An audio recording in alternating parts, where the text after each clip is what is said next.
Hello everyone, welcome to the supreme competitive परीक्षा। Supreme competitive परीक्षा के इस ऑफिशियल यूट्यूब चैनल पर मैं हरीश आप सभी का बहुत बहुत स्वागत करता हूं और आशा करता हूं कि आप सभी लोग फिट होंगे। इस सेशन में हम लोग कवर करने वाले जो कुछ नोटिफिकेशन आईबीपीएस ने रिलीज किया है उसका फुल एनालिसिस हम लोग इस सेशन में करने वाले हैं। क्या कुछ नए चेंजेस वगैरह आईबीपीएस ने आरआरबी के एग्जाम में किए हुए हैं 2020 में। नोटिफिकेशन के बारे में मैंने एक ऑलरेडी वीडियो बना चुका हूं, अगर आपने वो नहीं देखी तो यहाँ पे मैंने लिंक दे दी है, वहां पे जाके आप उस वीडियो को देख सकते हो। तो देखिए, नोटिफिकेशन के बारे में थोड़ा सा जान लेते हैं डिटेल में। Common recruitment process for recruitment of officers scale 1, scale 2 and scale 3 and office assistant multipurpose in RRB regional rural bank. Fine, तो ये कॉमन रिक्रूटमेंट प्रोसेस आरआरबी का ये 9th प्रोजेक्ट है, 9वां। फाइन, आरआरबी का ये 9th प्रोजेक्ट है। Actual में ये जो प्रोजेक्ट हुआ था ये 2012 में स्टार्ट हुआ था। मतलब आईबीपीएस ने 2012 से आरआरबी के जो है कॉमन रिक्रूटमेंट प्रोसेस लेना स्टार्ट किया था। मतलब जितने भी आरआरबीज है हर स्टेट के उसका एक कॉमन एग्जामिनेशंस, राइट, और according to their marks in final merit उनको जो है बैंक अलोकेट किए जाते थे। तो 2012 में जो आरआरबी हुआ था कॉमन रिक्रूटमेंट प्रोसेस आरआरबी का, तो वो था फर्स्ट सीआरपी।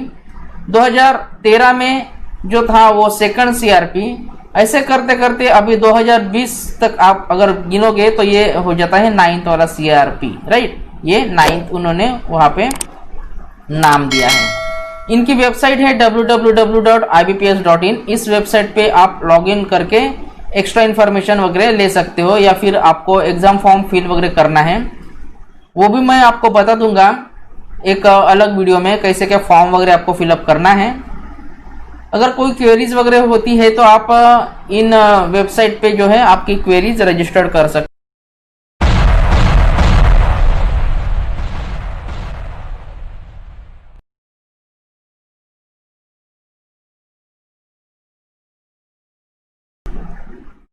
तो देखिए, the online examination for the next common recruitment process for RRB CRP RRB 9 for the recruitment of group A officers scale 1, scale 2, scale 3 and group B officers office assistant multipurpose will be conducted by IBPS Institute of Banking Personnel Selection tentatively in September and October November 2020 में जो है ये exams conduct की जाएंगी, right.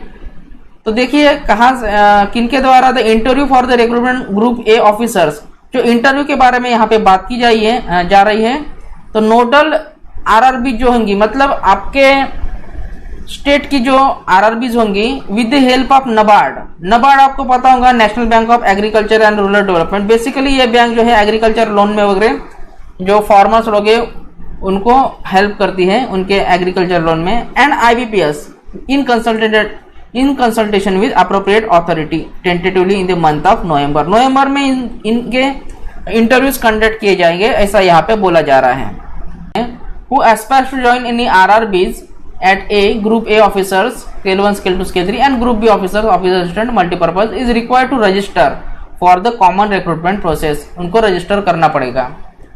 For the post of officer Scale 1 and Scale Office Assistant, Multipurpose examinations will be 2 tier में examinations होंगी। That is online examination will be held in 2 phases, preliminary and main। ये 2 phase में जो है ये exam होने वाली है आपकी। The candidates who will qualify in preliminary examinations and shortlisted will have to appear for mains examination। मतलब जो प्री में शॉर्टलिस्टेड होंगे वो मेंस में अपीयर होंगे, इनका ये कहना है यहाँ पे। They will be provisionally allotted to the basis of marks। मतलब आपके जो मेरिट मार्क्स होंगे उसके बेसिस पे ये प्रोविजनल अलॉटमेंट उनके द्वारा किए जाएंगे, राइट। इन दी मेन एग्जामिनेशंस में जो आपके मेरिट मार्क्स होंगे, राइट, उसके बेसिस में आपको जो है बैंक दी जाएंगी। And the vacancies reported by RRBs, जो कुछ भी आरआरबी ने वैकेंसीज रिपोर्ट की है। फॉर ऑफिसर स्केल 1 के लिए candidates who will qualify in preliminary examinations and shortlisted will have to appear for main examinations, and shortlisted candidate in the main examinations will subsequently be called for common interview। मतलब pre में जो qualify होंगे उनको mains के लिए shortlist किया जाएगा और मेंस में जो शॉर्टलिस्ट होंगे उनको कॉमन इंटरव्यू के लिए जो है बुलाया जाएगा। यहाँ पे उन्होंने स्केल 2 और स्केल 3 के लिए जो है इनके लिए आपको एक्सपीरियंस मैंडेटरी है। Candidates who appear for single examinations, मतलब यहाँ पे सिंगल स्टेज होने वाली है, 200 मार्क की डायरेक्टली मेंस एग्जामिनेशंस होंगी जिनको एक्सपीरियंस है जो अप्लाई करना चाहते हैं स्केल 2 और स्केल 3 के लिए। And shortlisted candidate in the single main examination will subsequently called for CI common interview to be coordinated by the nodal regional rural bank with the help of NABARD and IBPS in consultation with appropriate authority, right।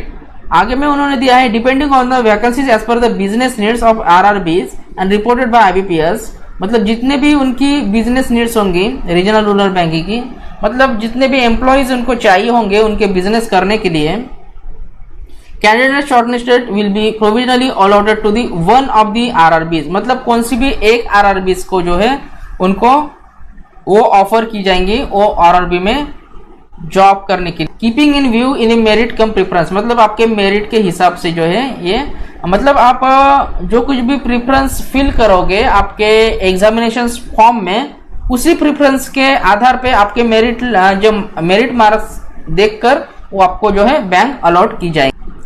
The validity for the CRP RRBs 9 will be automatically expire at the close of business on the day which is 1 year after the date of provisional। एक साल के लिए जो है आपकी वो joining valid रहने वाली है, उसके बाद में आप ज्वाइन नहीं कर सकते किसी भी बैंक में। चलो यहाँ पे थोड़ा सा पार्टिसिपेटिंग RRBs, मतलब कौन कौन सी रीजनल रूरल बैंक्स इस एग्जाम में पार्टिसिपेट करने वाली है इसके बारे में उन्होंने नोटिफिकेशन में डिस्क्लोज किया है। यहाँ पे सीरियल नंबर के हिसाब से उन्होंने दिया है, देखिए आंध्र प्रदेश ग्रामीण विकास बैंक, इसका हेड ऑफिस वारंगल में है, इसका स्टेट जो है तेलंगाना, और desired local language proficiency as prescribed by the participating RRBs, मतलब अगर आप आंध्र प्रदेश स्टेट में इस बैंक के लिए मतलब जो है आप अप्लाई करना चाहते हो AP से, तो आपको तेलुगु आना मस्ट है, मैंडेटरी है। ये नहीं कि आप किसी और स्टेट से चले गए, फॉर एग्जांपल उड़ीसा से चले गए हो आंध्र प्रदेश में, अगर आपके पेरेंट्स की वगैरह वहाँ पे जॉब है तो उस टाइम पे जो है ये थोड़ा ध्यान में रखना पड़ेगा, आपको तेलुगु लैंग्वेज आनी चाहिए। अरुणाचल प्रदेश रूरल बैंक के लिए अगर अरुणाचल प्रदेश से आप अप्लाई करना चाहते हो तो आपको इंग्लिश वहाँ पे आना मैंडेटरी है, राइट। इसी टाइप से जो है उनकी लैंग्वेज यहाँ पे दी हुई है, मतलब जो कुछ भी स्टेट से आप अप्लाई करना चाहते हो तो यहाँ से आप देख लो बराबर कौन से स्टेट से अप्लाई करते हो। अपने स्टेट से जो होम स्टेट से आप अप्लाई करते हो तो कोई प्रॉब्लम नहीं है, आपकी ऑलरेडी जो लैंग्वेज है उस स्टेट की आपको आती होंगी। बट अगर आप अलग स्टेट से अप्लाई करना चाहते हो तो वो लैंग्वेज भी जो है RRBs में ये कंडीशन स्पेशली रहती है, आपको आनी चाहिए, ओके, मैंडेटरी है।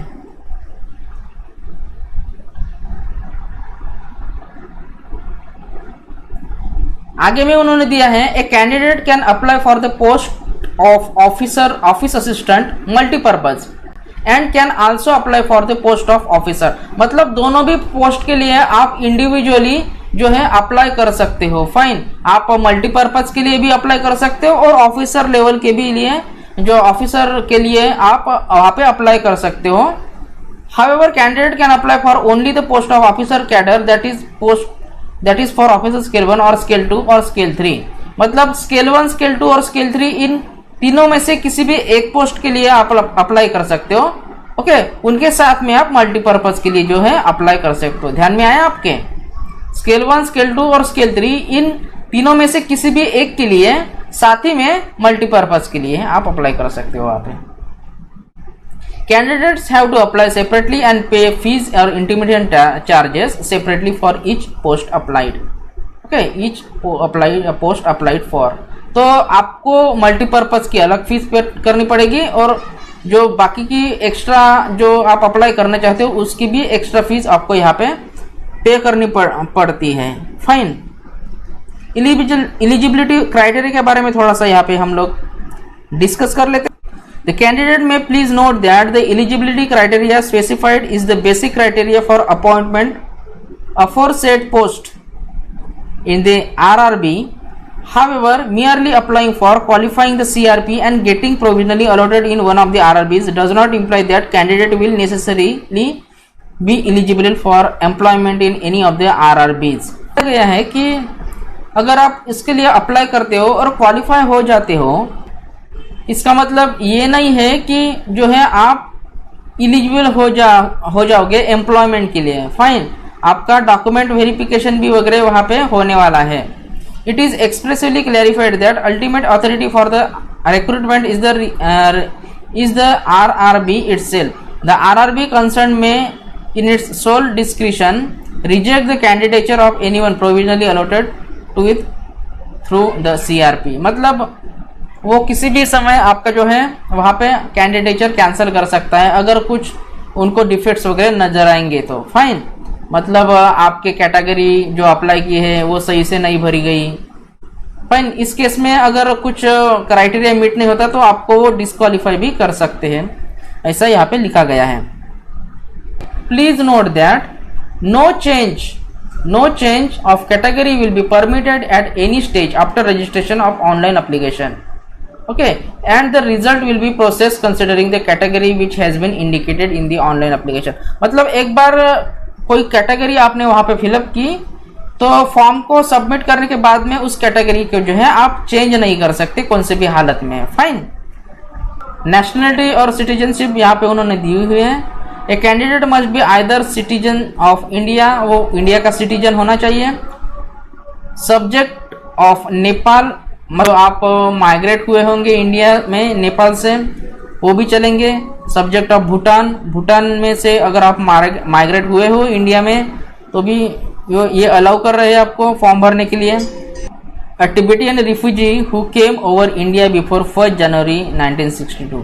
अगर आप टिबेटियन रिफ्यूजी हो और 1 जनवरी 1962 से पहले अगर आप इंडिया में आए हो with the intention of permanently settling, मतलब इस इंटेंशन की आप परमानेंट यहाँ पे सेटल हो जाओ, तो वो भी जो है इन एग्जामिनेशंस को अप्लाई कर सकते हैं. दिया है, a person of Indian origin who has migrated from Pakistan, Burma, Sri Lanka, east African countries of Kenya, Uganda, the United Republic of Tanzania, formerly Tanzania और जंजीबार, झाम्बिया, मालावी, ज़ाइरे, मतलब इस कंट्री से अगर आप यहाँ पे सेटल हुए हैं तो आप भी अप्लाई कर सकते हो. बट आपके पास सर्टिफिकेट ऑफ एलिजिबिलिटी जो है गवर्नमेंट ऑफ इंडिया से इशू होना चाहिए, तभी आप अप्लाई कर सकते हो. एज के बारे में थोड़ा सा जान लेते हैं. For officer scale 3 senior manager, इसके लिए उन्होंने दिया है अबाउट 21 ईयर्स, मतलब आपका जो एज है 21 साल से ऊपर होना चाहिए और बिलो 40 ईयर्स 40 साल के नीचे होना चाहिए. देख लीजिए, ऑफिसर स्केल 2 जो है वहाँ पे उनके लिए जो है उन्होंने एज दी है 21 ईयर से ऊपर होनी चाहिए आपकी एज और 32 ईयर्स से नीचे होनी चाहिए. For officer scale 1 assistant manager, इसके लिए जो है आपकी 18 साल से ऊपर होनी चाहिए और 30 साल से नीचे होनी चाहिए. ओके, और for office assistant multipurpose between 18 years and 28 years. ये जनरल कैटेगरी की एज जो यहाँ पे उन्होंने दी है. अगर आप कैटेगरी में आते हैं तो आपके लिए रिलैक्सेशन यहाँ पे उन्होंने दिया हुआ है. शेड्यूल कास्ट और शेड्यूल ट्राइब से अगर आप हो SC और ST कास्ट से, तो आपको जो है 5 ईयर्स का एज रिलैक्सेशन आपके एज में मिल जाता है. और अगर आप OBC से हो, अदर बैकवर्ड क्लासेस से, तो 3 साल का यहाँ पे आपको एज रिलैक्सेशन मिल जाता है. मतलब जो कुछ भी यहाँ पे डेट्स एज यहाँ पे उन्होंने दी हुई है वहाँ पे, राइट. बाद में ये दिया हुआ है अगर आप डिसेबिलिटी हो, राइट, पर्सन विथ डिसेबिलिटी, तो 10 साल का जो है वहाँ पे आपको रिलैक्सेशन मिल जाता है. आप ये पढ़ लेना, मतलब जो कैटेगरी में आप आते हो. तो candidates applying for the post of officer scale 1, scale 2 and scale 3 seeking age relaxation, मतलब जो एज रिलैक्सेशन लेना चाहता है will be required to submit the copies of necessary certificates. के जो कुछ भी नेसेसरी सर्टिफिकेट्स होंगे आपके, मतलब आपका कास्ट सर्टिफिकेट, सेंट्रल लेवल का कास्ट सर्टिफिकेट जो है वो, और आपके जो वहाँ पे चलेंगे नेशनलिटी सर्टिफिकेट लगेगा, फाइन. जब भी आपका इंटरव्यू वगैरह होगा या फिर ज्वाइनिंग, राइट, डे ऑफ और before the day of joining document verification process होता है, वहाँ पे आपको जो है वो सबमिट करने पड़ते हैं documents. Candidates belonging to the OBC category, मतलब जो कैंडिडेट्स ओबीसी कैटेगरी से बिलोंग करते हैं but coming under creamy layer चाहिए, नॉन क्रीमी लेयर में आप आने चाहिए, राइट, नॉन क्रीमी लेयर, तभी आप ओबीसी से अप्लाई कर सकते हो। अगर ऐसा नहीं है तो आप जनरल कैटेगरी से आपको अप्लाई करना पड़ेगा। They should indicate their category as general in the online application form, right. मतलब नॉन क्रीमी लेयर सर्टिफिकेट आपके पास होना मस्ट है, अगर नहीं है तो आप उसको निकाल लो। एजुकेशनल क्वालिफिकेशन के बारे में थोड़ा सा यहाँ पे उन्होंने बताया है नोटिफिकेशन में। ऑफिस असिस्टेंट मल्टीपर्पज के लिए जो है बैचलर डिग्री लगेंगी आपकी, right, in any discipline from recognised university और its equivalent. Proficiency in local language में आपकी प्रोफिशिएंसी होनी चाहिए as prescribe by the participant in RRBs. मतलब जो लोकल लैंग्वेज उन्होंने दी है, इसके पहले हमने देखा था, उसके according. Desirable working knowledge of computer, okay, अगर आपको कंप्यूटर का वर्किंग नॉलेज है, ये मोस्टली तो सभी के लिए होता है, सभी को होता ही है कंप्यूटर का नॉलेज, बिकॉज ये जमाना ही जो है अभी कंप्यूटर का है, फाइन। तो आपको थोड़ा बहुत नॉलेज वगैरह तो होगा ही, MSc IT वगैरह आपने अगर किया होगा तो।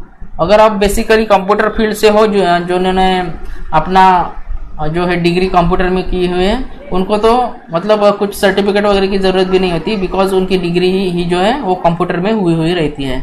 इस एक्सपीरियंस इसके लिए कुछ भी नहीं लगता है, फाइन। ऑफिस असिस्टेंट और ऑफिसर स्केल 1 के लिए कुछ भी एक्सपीरियंस नहीं लगता है, जैसे कि मैंने पहले बताया था। ऑफिसर स्केल 1 के लिए bachelor degree in any discipline from a recognised university और its equivalent. Preference will be given to the candidate having degree in agriculture, horticulture, forestry. मतलब इनमें जो अगर आपने डिग्री की हुई है तो आपको पहले ही प्रेफरेंस दिया जाएगा। इसका मतलब ये नहीं है कि बाकियों को नहीं दिया जाता है, fine. Proficiency in local language as prescribe by the participant in RRBs. आपको लोकल लैंग्वेज आनी यहाँ पे भी मस्ट है, राइट। यहाँ पे भी आपको वर्किंग नॉलेज ऑफ कंप्यूटर होना मस्ट है, फाइन। इसके लिए भी कोई एक्सपीरियंस आपको नहीं लगता है। विदाउट एक्सपीरियंस आप इन दोनों पोस्ट के लिए अप्लाई कर सकते हो। ऑफिसर स्केल 2 के लिए जो जनरल बैंकिंग ऑफिसर है, मैनेजर, इनके लिए देखिए यहाँ पे उन्होंने कुछ क्राइटेरिया रखा है। Bachelor degree in any discipline from recognised university और its equivalent with minimum 50% of marks in aggregate. Minimum 50% आपको मार्क्स होने चाहिए। Preference will be given to the candidate having degree in banking, finance, marketing, agriculture, horticulture. मतलब इनमें अगर आपकी degree है तो आपको वो पहले प्रीफर करेंगे। एक्सपीरियंस देखिए यहाँ पे आपको 2 साल का एक्सपीरियंस जो है as an officer in bank और फाइनेंशियल इंस्टीट्यूशन, 2 साल का एक्सपीरियंस यहाँ पे आपको मैंडेटरी है। Scale 2 officer scale 2 specialist officers manager, इनके लिए देखिए इंफॉर्मेशन टेक्नोलॉजी ऑफिसर, आईटी में अगर आपकी डिग्री हुई है, राइट, मतलब ये जो उन्होंने दी है bachelors degree from recognised university, electronics, communication, computer science, information technology और its equivalent with minimum 50% of marks. इनमें अगर आपकी डिग्री हुई है, मतलब आपको अगर 50% मार्क्स है मिनिमम, तो आप इसके लिए अप्लाई कर सकते हो, राइट। ये सर्टिफिकेट्स उन्होंने डिजायरेबल किए हुए हैं। ASP, PHP, मतलब C++, जावा, VB, फ्रंट एंड जो है, right, hypertext pre processor, C++, ये जो है लैंग्वेजेस, जावा, राइट, विजुअल बेसिक, ये जो लैंग्वेजेस है आपको अगर आते हो तो अच्छी बात है। Chartered accountant, certificate associate CA from institute of chartered accountants of India, आप सर्टिफाइड होना चाहिए। Law officer, degree from recognised university in law और its equivalent with minimum 50% of marks in aggregate, fine. Law officer के लिए उन्होंने ये criteria दिया हुआ है। यहाँ पे इंफॉर्मेशन टेक्नोलॉजी ऑफिसर के लिए आपको 1 ईयर का, राइट, रिलेवेंट फील्ड एक्सपीरियंस होना चाहिए। चार्टर्ड अकाउंटेंट के लिए 1 year as a chartered accountant का आपका एक्सपीरियंस होना चाहिए। लॉ ऑफिसर के लिए 2 ईयर्स का एज एन एडवोकेट और should have work as law officer in banks और financial institution for the period if not less than 2 years. मतलब कम से कम 2 ईयर्स का यहाँ पे जो है एज ए एडवोकेट वगैरह आपको एक्सपीरियंस होना चाहिए लॉ ऑफिसर के लिए। ट्रेजरी मैनेजर के लिए 1 साल का जो है रिलेवेंट एक्सपीरियंस आपके फील्ड में आपको होना चाहिए। ऑफिसर स्केल 3 के लिए उन्होंने दिया है senior manager. Bachelors degree in any discipline from recognised university और its equivalent with minimum 50% of marks, कम से कम 50% आपको चाहिए इसमें, राइट। और प्रेफरेंस दिया जाएगा हैविंग डिग्री और diploma in banking, finance, marketing, agriculture. इनमें अगर आप आपकी डिग्री और डिप्लोमा है उनको जो है यहाँ पे प्रेफरेंस दिया जाएगा। मिनिमम 5 इयर्स एक्सपीरियंस, यहाँ पे 5 साल का एक्सपीरियंस जो है as an officer in bank और फाइनेंशियल इंस्टीट्यूशन आपको मैंडेटरी है। All the educational qualifications mention should be from university institutions boards recognised by government of India, approved by government regulatory bodies and result should have been declared on और before 21/7/2020, right. मतलब 21 जुलाई 2020 से पहले आपका result declare होना चाहिए और आपके सभी सर्टिफिकेट्स आपके साथ होने चाहिए। प्रॉपर डॉक्यूमेंट फ्रॉम बोर्ड और university for having declared the result on और before 21/7/2020 has to be submitted at the time of interview. आपके इंटरव्यू के टाइम पे जो है, मतलब आपके ऑफिसर्स लेवल की जो इंटरव्यू है उस टाइम पे आपको ये डॉक्यूमेंट्स वहाँ पे सबमिट करने पड़ते हैं ओरिजिनल फॉर्म में, राइट, ओरिजिनल और जेरोक्स फॉर्म में। ये बाकी का कुछ टेंशन मत लीजिए आप। ये परसेंटेज कैसे कैलकुलेट किए जाते हैं उसके बारे में दिए हुए हैं, राइट। उसके बाद में आते हैं एप्लीकेशन फी के ऊपर। स्केल 1, स्केल 2 और स्केल 3 के लिए अगर आप अप्लाई करना चाहते हो तो 175 रुपीज़ है SC ST और PWBD कैंडिडेट के लिए और 850 रुपीज़ है अदर के लिए, मतलब OBC और जनरल के लिए। ऑफिस असिस्टेंट के लिए जो है 175 फॉर SC ST PWBD और EXSM कैंडिडेट के लिए और 850 जो है अदर के लिए, OBC और जनरल कैंडिडेट के लिए। ऑनलाइन एग्जामिनेशंस का स्ट्रक्चर हम लोग देख लेते हैं जो कुछ उन्होंने नोटिफिकेशन में दिया हुआ है। The structure of the online of the examination will be conducted online as follows. Preliminary examinations, ये ऑब्जेक्टिव जो है हर साल ऑब्जेक्टिव ही रहती है। ऑफिसर्स असिस्टेंट मल्टीपर्पज के लिए जो है यहाँ पे उन्होंने दिया है रीजनिंग 40 क्वेश्चंस रहेंगे 40 मार्क के, right. Numerical ability 40 questions 40 marks के, कंपोजिट टाइम जो है 45 मिनट्स का आपको यहाँ पे मिल जाता है।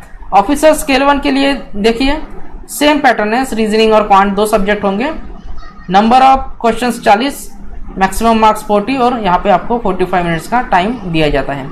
Candidates for both the post have to qualify in both test by securing minimum cut off marks. जो कुछ भी कट ऑफ मार्क्स आपके होंगे उसको आपको क्वालिफाई करना है अगर आप, right, depending upon your category. Her category के जो है अलग अलग कट ऑफ मार्क्स होते हैं, राइट, जो जितनी भी रिक्वायरमेंट्स होती है आपकी कैटेगरी में कैंडिडेट्स की, उसके हिसाब से। Mains examinations office assistant multipurpose के लिए देखिए ये जनरली 5 सब्जेक्ट होते हैं, reasoning, computer knowledge, general awareness. ये 2 में से कोई भी आप ऑप्ट कर सकते हो, राइट, इंग्लिश और हिंदी। वहां पे टाइम पे एग्जामिनेशन टाइम पे दोनों में से कोई भी एक लैंग्वेज यहाँ पे चूज कर सकते हो आप। तो हिंदी सिलेक्ट करेंगे तो हिंदी में सारे क्वेश्चंस आएंगे, जो कुछ भी ये सेक्शन होगा 4th सेक्शन। और इंग्लिश अगर आप सिलेक्ट करते हो तो इंग्लिश लैंग्वेज के जो है सारे सेक्शंस वहाँ पे आएंगे, मतलब इंग्लिश ग्रामर वगैरह, इंग्लिश रीडिंग कम्प्रहेंशन वगैरह सब इंग्लिश में होगा। अगर आप हिंदी में वहाँ पे सिलेक्ट करते हो तो सारा का सारा ये सब्जेक्ट हिंदी में आएगा, राइट। और 5th सब्जेक्ट है न्यूमेरिकल एबिलिटी, मतलब आपका क्वांटिटेटिव एप्टीट्यूड। 40 क्वेश्चन 50 मार्क्स के, कंप्यूटर नॉलेज के 40 क्वेश्चन 20 मार्क्स के, जनरल अवेयरनेस के 40 क्वेश्चन 40 मार्क के, इंग्लिश लैंग्वेज और हिंदी लैंग्वेज के 40 क्वेश्चन 40 मार्क्स से आते हैं, और एक न्यूमेरिकल एबिलिटी 40 क्वेश्चन 50 मार्क के। मतलब कोई कोई क्वेश्चन जो है न्यूमेरिकल एबिलिटी में 1.5 मार्क का रहेगा, कोई क्वेश्चन 1 मार्क का रहेगा, इस टाइप से। और रीजनिंग में भी वही पैटर्न है। 200 क्वेश्चन हो गए 200 मार्क्स के। यहाँ पे आपको कंपोजिट टाइम मिलता है 2 hours. Officer scale 1 reasoning medium वहां पे आप सिलेक्ट कर सकते हो, 40 क्वेश्चन 50 मार्क के। कंप्यूटर नॉलेज 40 क्वेश्चन 20 मार्क के। जनरल अवेयरनेस 40 क्वेश्चन 40 मार्क के, राइट। हिंदी और इंग्लिश अगर आप लेते हो तो वो भी 40 क्वेश्चन 40 मार्क्स के हैं ईच। और क्वांटिटेटिव एप्टीट्यूड में 40 क्वेश्चन 50 मार्क के, मतलब 200 क्वेश्चन जो है 200 मार्क के और 2 आवर्स का यहाँ पे आपको टाइम पीरियड देंगे वो।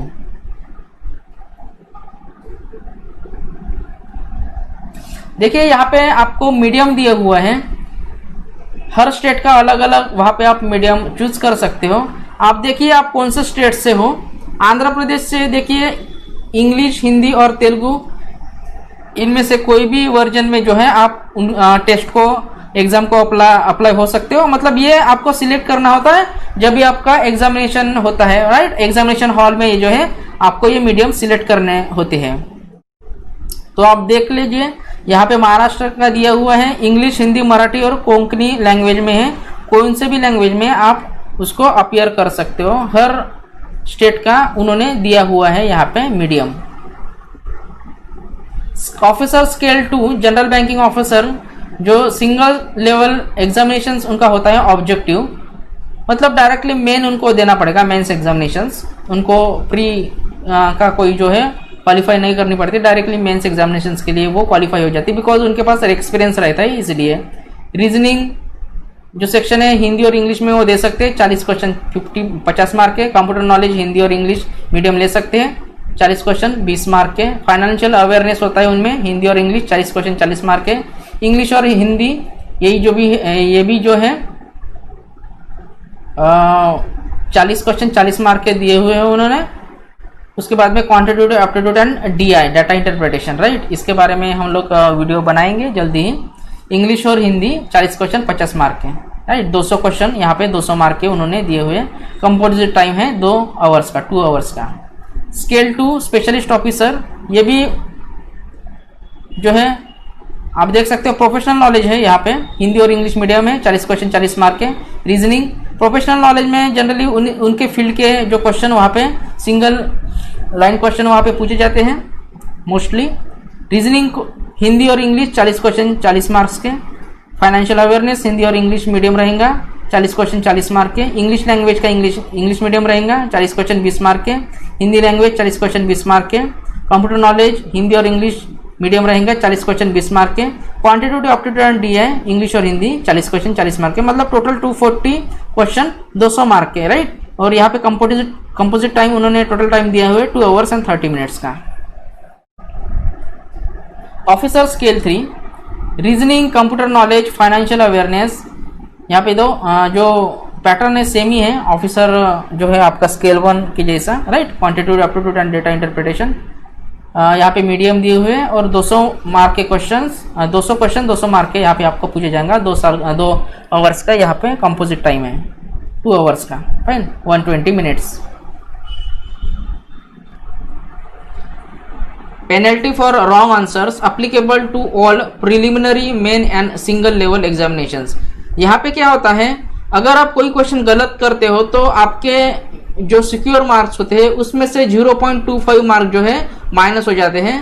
तो यहाँ पे आपको ध्यान रखना है कि जो कुछ भी क्वेश्चंस आप वहां पे बनाएंगे एग्जामिनेशंस में वो आपके 100% आप उस पर कॉन्फिडेंट होने चाहिए, ओके। तो रॉन्ग आंसर वहां पे अटेम्प्ट मत कीजिए।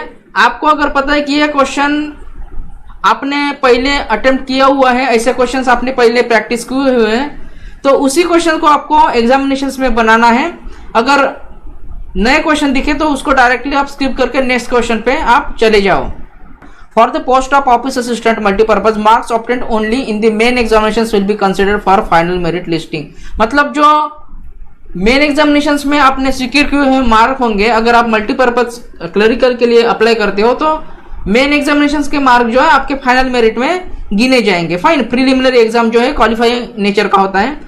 For the post of officer scale 1 यहाँ पे देखिए marks obtained only in main examinations will be considered for short listing for interview and final merit listing, okay. यहाँ पे भी आपके मेंस एग्जामिनेशंस में के मार्क जो है वो कंसिडर किए जाते हैं। प्री एग्जामिनेशन ट्रेनिंग, ये जो ट्रेनिंग होती है ये जनरली शेड्यूल कास्ट और शेड्यूल ट्राइब से जो स्टूडेंट्स होते हैं उनके लिए कंडक्ट की जाती है। बट यहाँ पे देखिए इस बार का नोट उन्होंने दिया है, ड्यू टू कोविड-19 pandemics corona virus disease for the safety of the candidates PET during this period may not be held, okay. इस बार नहीं हो सकती है। Social distancing mode conduct of exam related instruction, अब जो कोविड-19 की वजह से अफेक्ट हुए उसके लिए ये नया पॉइंट उन्होंने नोटिफिकेशन में ऐड किया है। Different reporting time will be printed for the set of candidates. Okay, मतलब अलग अलग रिपोर्टिंग टाइम जो है आपके कॉल लेटर पे, मतलब डिफरेंट स्टूडेंट्स के कॉल लेटर पे डिफरेंट प्रिंटेड हुए होंगे। तो वो बोल रहा है कि candidate must report much before the reporting time to avoid crowding. Okay, crowding को अवॉइड करने के लिए, मतलब सोशल डिस्टेंसिंग को मेंटेन करने के लिए वो जो टाइम मेंटेन वहाँ पे मेंशन किया होगा उसके पहले जो है आपको वहाँ पे रिपोर्ट करना होता है। Fine. Mapping of the candidates roll number and lab number will not be displayed outside the exam venue. अभी तक क्या होता था, जब भी आप एग्जाम सेंटर पे जाते थे तो वहाँ पे एग्जाम सेंटर के बाहर में आपको जो है आपके रोल नंबर्स का चार्ट वगैरह दिखाई देता था, राइट। इस बार उन्होंने थोड़े से चेंजेस किए हुए हैं कि आपको बता देंगे जब भी आपकी एंट्री होंगी उस गेट के अंदर में, एग्जामिनेशन गेट के अंदर में।